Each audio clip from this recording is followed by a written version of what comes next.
that whole issue around repossessions and Catherine Connolly, and a lot of attention has been put into that story and that angle.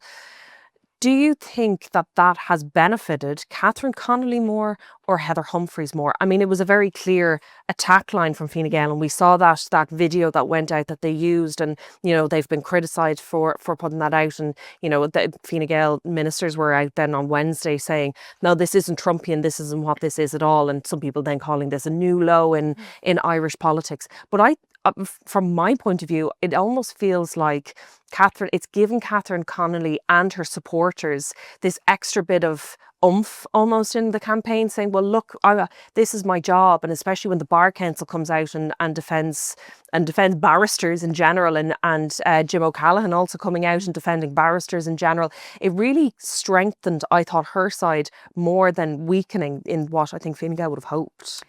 Yeah, Catherine Connolly has played the role in her entire career of politics of being the sort of underdog. I was looking up her first ever speech as a councillor when she was elected in Galway Corporation in 1999.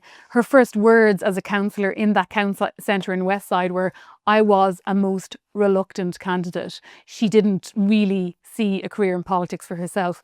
But it's a persona that she's kind of played well throughout her political life. And I think through this campaign, she did try and present herself as the sort of underdog. She spoke about being othered by her political opponents. She was, or her campaign at least, were making claims of smear even before this issue about repossessions entered the equation.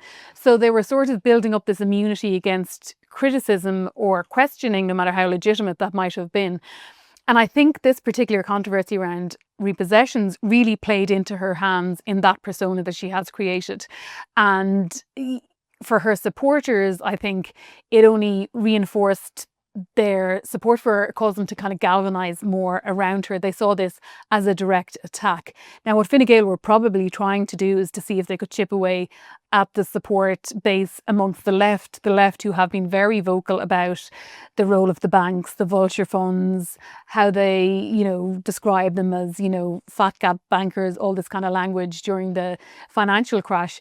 But Fine Gael didn't really succeed at that at all.